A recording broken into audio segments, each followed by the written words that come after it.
আসসালামু আলাইকুম, technique easy এডুকেশনে স্বাগতম জানাচ্ছি। আমি জুয়েল। আজকের পর্বে 9 থেকে 12 নম্বর যে সমস্যার সমাধানগুলো অর্থাৎ সংক্ষিপ্ত কিছু প্রশ্ন সেগুলো নিয়ে তোমাদের সাথে আলোচনা করব। প্রথম প্রশ্ন যেটা আছে, প্রথম 20টি স্বাভাবিক সংখ্যার সমষ্টি নির্ণয় করতে হবে। ইনফ্যাক্ট এই প্রশ্নটা অনেক সময় এমসিকিউতেও চলে আসে। খুব ছোট্ট একটা ক্যালকুলেশন, শুধু সূত্রে বসাই দিলেই হবে। এই প্রশ্নটা এখানে যেভাবে লিখে দিয়েছে এইভাবে না লিখে দিয়ে তোমাকে এইভাবে লিখতে পারতো। এখানে লিখলো 1, তারপরে লিখলো 2, এখানে 3, এরপরে ডট ডট দিয়ে এখানে লিখে দিলে হলো 20 ইকুয়াল এখানে হোয়াট। এই দুইটার মিনিং একই। এটা হলো ভাষায় লিখে দিল, এটা হলো ম্যাথমেটিক্যালি লিখে দিল। এইটা দ্বারাও বোঝাচ্ছে প্রথম, এবং অবশ্যই কিন্তু প্রথম 1 থেকে শুরু হতে হবে। স্বাভাবিক সংখ্যা শুরু হয় হলো 1 থেকে, 1 থেকে ডট ডট করে সামনের দিকে আনলিমিটেড যাবে, মানে পূর্ণ সংখ্যা যেগুলো। তো সেই জন্য প্রথম মানে একদম 1 থেকে শুরু হবে, মাঝখানে কোনো প্রকার গ্যাপ হবে না। তারা কি করবে, 20টি স্বাভাবিক পদের যোগফল মানে একদম 20 পর্যন্ত যাবে। এই সংখ্যার যোগফলের সূত্র তাহলে কি? এখানে স্বাভাবিক সংখ্যা, এটা স্বাভাবিক সংখ্যার বর্গ আসতে পারে, স্বাভাবিক সংখ্যার ঘন আসতে পারে, ক্রমান্বয়ে সবগুলো আমরা দেখাবো। তো এই প্রশ্নের আমাদের সূত্রটা কি? প্রথম n সংখ্যক স্বাভাবিক সংখ্যার সমষ্টি সূত্র হলো Sn, যেটা সমষ্টিকে আমরা Sn দ্বারা প্রকাশ করি। n সংখ্যক হলে Sn, 10টি হলে S10, 20টি হলে S20, এরকম। সূত্রটা কি? n into n plus 1 divided by 2। এইখানে যদি আমাদের পদ সংখ্যা 20 হয়, n এর পরিবর্তে 20, পদ সংখ্যা 30 হলে n এর পরিবর্তে 30, শুধু n এর মানটা বসাতে হবে, আর বাকিটা ক্যালকুলেটরকে কমান্ড দিলে ক্যালকুলেটর নিজেই করে দিল। এখন আমরা সূত্রটা একটু দেখি। তাহলে প্রশ্নটা Sn যেটা আছে, আমরা প্রথমে, এটা হলো নর্মাল সূত্র। এই সূত্রটা ইউজ হবে শুধুমাত্র তখন যখন প্রথম স্বাভাবিক সংখ্যা থাকবে, কোনো বর্গ থাকবে না, কেউ গ্যাপ থাকবে না, এই সূত্রটা। সেক্ষেত্রে আমাদের সূত্রগুলো যেটা আমাদের এই ম্যাথটাতে, যদি এই যেহেতু 20টা বলে দিছে, সরাসরি বলে দিছে 20টা, আবার আমি তোমাকে যেভাবে দেখিয়েছি ডট ডট ডট, শেষে যদি 20 থাকে তাহলে আমাদের পদ সংখ্যা 20, শেষে যদি 10 থাকে পদ সংখ্যা 10, এভাবে আমরা বলতে পারি। তাহলে S20 সমান কত হবে? শুধুমাত্র যেহেতু n কে রিপ্লেস করলো 20, এখানে 20 বলতে বোঝাচ্ছে 20টা সংখ্যার যোগফল, তাহলে 20 ইন্টু 20 প্লাস 1 ডিভাইডেড বাই 2। তাহলে এখানে কি হচ্ছে, আমি এটাকে শুরুতেই ভাগ করে দিতে পারতাম, এটা আসছে 10, এখানে 20 আর 1 21, তাহলে আমাদের রেজাল্টটা হলো 210। এভাবে আমরা সরাসরি রেজাল্টটা লিখে দিতে পারি 210 এইভাবে। তো এই অঙ্কটা খুব ভালো করে প্র্যাকটিস করবে, কারণ এই টাইপের অঙ্ক প্রায়শই এমসিকিউতে চলে আসে। তো যখন ওইখানে ভাষায় বলে দিতে পারে, এখানে যেমন বলা ছিল, অথবা আমরা যেভাবে লিখে দিলাম যে 1 plus 2 plus 3 plus dot dot dot 20, যে কোনোভাবেই বলে দিতে পারে। প্রশ্নটা আমাকে এভাবে রিপ্রেজেন্ট করতে পারে যে এরকম যেভাবে লেখা আছে সেটা আগের প্রশ্নে যেমন ভাষায় রিপ্রেজেন্ট করা ছিল, প্রথম 10টি স্বাভাবিক সংখ্যার বর্গের সমষ্টি। এইভাবে লেখা দুইটার মিনিংটা একইভাবে হতে পারে।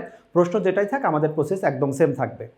প্রথমে তাহলে প্রশ্নটা দেখে আমরা বলে নিব যে আমরা জানি n সংখ্যক স্বাভাবিক সংখ্যার বর্গের সমষ্টি সূত্র, যদি n সংখ্যক বর্গের সমষ্টি হয় তখন সূত্রটা হলো n into n plus 1 into 2n plus 1 divided by 6।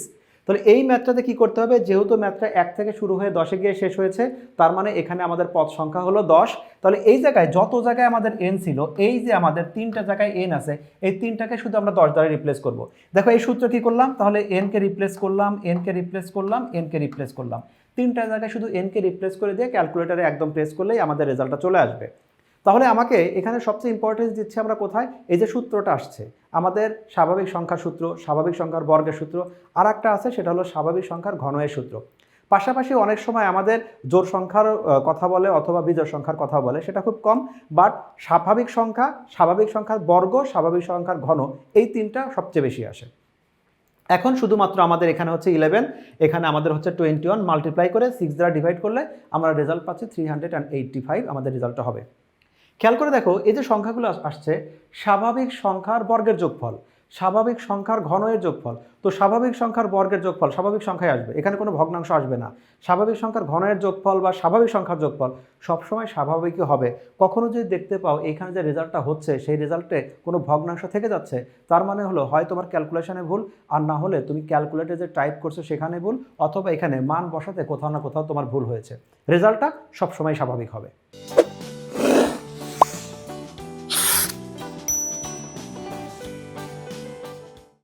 এই টাইপের ম্যাথের সর্বশেষ প্যাটার্নটা কী ছিল, সেটা হলো একই সংখ্যা আমাদের প্রথমে বের করলাম স্বাভাবিক মানে পাওয়ার 1, তারপরে বের করলাম বর্গ পাওয়ার 2, এখন আসলো আমাদের ঘন অর্থাৎ পাওয়ার 3। এই প্রশ্নটা এখানে দেওয়া আছে 1 cube plus 2 cube plus 3 cube dot dot dot plus হলো 10 কিউব। এইটা ম্যাথমেটিক্যালি এক্সপ্রেস না করে ভাষায় বলে দিতে পারতো প্রথম 10টি স্বাভাবিক সংখ্যার ঘন এর সমষ্টি। ঘন কিউবের সমষ্টি। এক্ষেত্রে তাহলে আমাদের ঠিক এইখানে আমরা দেখতেই পাচ্ছি সর্বশেষ সংখ্যাটাই তাহলে আমাদের n হবে 10 হবে, এখানে আমাদের 30 থাকলে n সমান 30 হতো। এই স্বাভাবিক সংখ্যা যেখানে পাওয়ার হলো 1 আর আমাদের ঘনের সংখ্যা যেখানে হলো পাওয়ার হলো 3, যদিও এটা ম্যাথমেটিক্যাল টার্ম না, বাট খেয়াল রেখো পাওয়ার 1 আর এখানে পাওয়ার 3 দুইটাই হলো বিজোড় সংখ্যা। এই বিজোড় সংখ্যার সূত্র আমাদের অলমোস্ট একদম সেম। আমাদের কিউব না থাকলে স্বাভাবিক সংখ্যা অর্থাৎ পাওয়ার 1 থাকলে সেক্ষেত্রে সূত্র আমাদের যেটা ছিল n into n plus 1 divided by 2, এটা ছিল সূত্র আমাদের স্বাভাবিক সংখ্যা। যখন আমাদের থাকতো 1 যোগ 2 যোগ 3 যোগ ডট ডট ডট প্লাস হলো n, এখানে যেমন 10 দেওয়া আছে, যখন কিউব আকারে আসবে তখন এই সূত্রটাই শুধুমাত্র এখানে একটা স্কোয়ার ইউজ হবে, এর বাইরে আর কোনো কিছু না। আমি এখানে বাংলা ভাষাটা তোমাকে শো করছি না, প্রথমে ক্যালকুলেশনটা কি। তাহলে আমাদের সূত্র যেটা হচ্ছে এখানে Sn, এই সূত্রটা কখন ইউজ করি, আমার এখানে লেখা ছিল, আমি যেটাকে হাইড করে রেখেছি আপাতত, যে ধারাটির প্রথম n সংখ্যক স্বাভাবিক সংখ্যার ঘনয়ের মানে কিউবের সমষ্টি, সেই সূত্র কি n into n plus 1 divided by 2 whole square, যেটা আমি কেবল দেখিয়েছি। এই ম্যাথটার জন্য আমাদের n মানে হলো 10, কারণ সর্বশেষ পদ যেটা থাকবে সেটাই n এর মান হবে। তাহলে 10 ইন্টু 10 প্লাস 1 ডিভাইডেড বাই 2, এখন শুধু উপরে একটা স্কোয়ার করলে আমাদের রেজাল্ট যেটা হচ্ছে 3025, এইটা হলো আমাদের অ্যান্সার। এইটাকে তাহলে আমি শুধু ভাষাটা একটু দেখিয়ে দিই তোমাকে। এই যে আমরা এইভাবে লিখে থাকি, প্রথমে হলো আমাদের ইন জেনারেল সূত্র যে প্রথম n সংখ্যক স্বাভাবিক সংখ্যার ঘনের সমষ্টি কমা Sn দিয়ে লিখতে পারি। কখনো তোমার যদি হাতে কম সময় থাকে তুমি সরাসরি লিখে দিবে এখানে প্রথম 10টি স্বাভাবিক সংখ্যার ঘনের সমষ্টি S10 সমান, সময় যদি আরও কম থাকে তুমি সরাসরি লিখতে পারো, সুতরাং এখানে S10 সমান, প্রথমে লিখবে এখানে n সমান 10, সুতরাং S10 সমান 10 into 10 plus 1 divided by 2 whole square. এক্ষেত্রে তুমি মার্ক ক্যারি করতে পারবে। সবচেয়ে নিরাপদ হলো এইরকম বিস্তারিত লিখে দেওয়া। আমাদের সর্বশেষ ম্যাথটা আছে এই পর্বের, সেটা হলো 20টি স্বাভাবিক সংখ্যার ঘনয়ের সমষ্টি নির্ণয় করা। তবে আগের যে প্রশ্নটা ছিল এই প্রশ্নটাতে যদি আমাদের এখানে 10 না থেকে আমাদের 20 হতো, তাহলে বলতাম 20টি স্বাভাবিক সংখ্যার বর্গের সমষ্টি, ভাষায় যেটা লিখে দিতাম। এই ম্যাথটা কি আছে, এই ম্যাথটা হলো 1 কিউব 2 কিউব ডট ডট, এইখানে যদি আমি 10 কিউব না লিখে এইখানে যদি লিখতাম হলো 20 কিউব, তাহলে এই প্রশ্নটা আর পরবর্তী প্রশ্নটা দুইটার মিনিং একই হতো। আমরা কি করছি 1 থেকে শুরু করে 20 পর্যন্ত যাচ্ছি। এইটাকে যদি আমি নর্মালি ভাষায় এক্সপ্রেস করি তাহলে আমরা কি বলতাম যে 20টি স্বাভাবিক সংখ্যার ঘনয়ের সমষ্টি। এই প্রশ্নটাই আমাদের যখন এখানে রিপ্রেজেন্ট করা আছে শুধুমাত্র ভাষায়, তাহলে আমাদের 20 ঘন সংখ্যা কত, আগের প্রশ্নের সমান, অর্থাৎ আমাদের এটা লিখতে পারি 1 কিউব প্লাস হলো এটা 2 কিউব প্লাস হলো এটা হলো 3 কিউব আর প্লাস ডট ডট দিয়ে এই সর্বশেষ লিখে দিলাম হলো 20 কিউব। দুইটার মিনিং আমাদের একই হচ্ছে। সেক্ষেত্রে সূত্রটা কি হচ্ছে n into n plus 1 divided by 2 whole square. এই ম্যাথটাতে আমাদের n এর ভ্যালুটা বোঝাচ্ছে 20, তাহলে আমাদের 20টি স্বাভাবিক সংখ্যার সমষ্টি 20 into 20 plus 1 divided by 2 whole square দিলে আমাদের ম্যাথটা শেষ, অর্থাৎ 44,100 যেটা আসছে এটা হলো আমাদের রেজাল্ট। তো এই টাইপের ম্যাথগুলো অবশ্যই তুমি ভালোভাবে প্র্যাকটিস করবে দুইটা কারণে।